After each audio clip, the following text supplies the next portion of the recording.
when we were on the sailing schooner and took the slow boat out to be abandoned, I was still in the thickest denim jeans I had, the nastiest socks, the silly whitey tighty underwear, no clothes that I was prepared to wear into the game at all.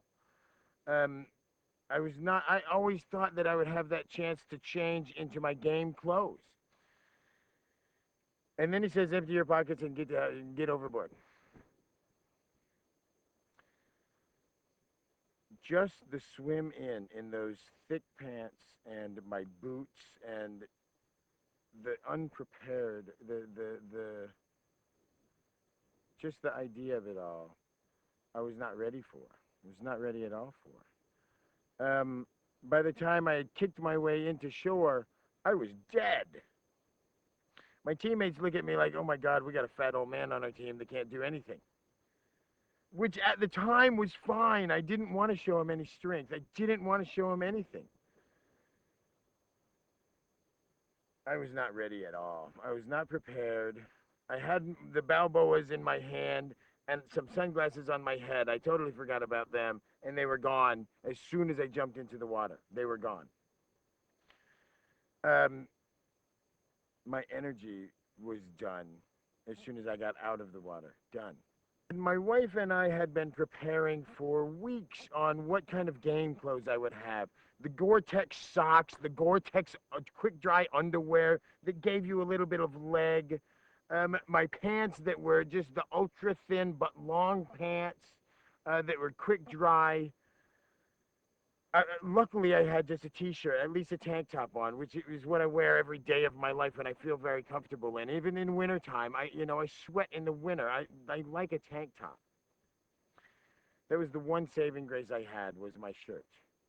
Uh, my clothes. After 2 days, my pants still had not dried. They were starting to grow fungus in my pants. My body was starting to already get ravaged. After 2 days, I was still soaking wet, and I hadn't gotten back into the water. That second day was probably the hardest day ever out here. I had taken my pants off and thought, my God, I can't run around in just my underwear. I put my shirt on as almost a tie-dye diaper. And I'm walking around in camp, and my tribe is laughing at me and looking at me like I'm some kind of idiot. And then I convinced Krista that, your dress is long. Maybe we could cut that into a few dresses, and I could have a dress. I actually begged for a dress, and it ended up being a mini skirt dress. And I wore that for the first week. After I made that dress, Burton and Sean and Michelle had a heyday with me. Just outrageously, to my face, laughing and making fun. Which continued for the first couple weeks of my game, of having, jock cheerleader ass mentality, laughing at the outcast. And I clicked right into that. That was me when I was a kid. I was that outcast kid. Did not like the first part of the game.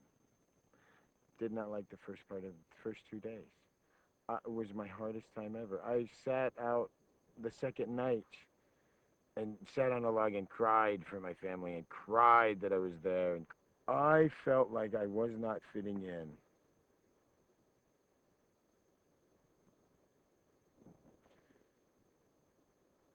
Because, well, I've been in the psych field, in the mental health field for 20 years, and I can read people pretty well. And I could see how they were looking at me and they were treating me and the comments they made to me. Now, I didn't want to show them any strength right up front. So part of that was probably my fault. The first few days were my hardest days out here. I felt like I didn't fit in. I felt like I was that scared little kid. Um, I felt alone. My safety zone was gone. My whole world was changed. My family was gone. My friends were gone. And I had no friends. The one saving grace was I had the ocean and I had animals. and I had birds, and the same thing that I had when I was a little kid. It wasn't the ocean when I was a kid, but it was just animals, just being able to go out and find the animals. Always running away, finding animal friends has always been my escape. Just this time I was killing them, which I wasn't thrilled about. But, I mean, I wanted to eat. The idiots in my tribe that could not understand restraint or rationing or any concept other than 3 meals a day, as much as you could eat, and then throwing the rest of the way. I saw the stupidity of my tribe, but couldn't do anything about it.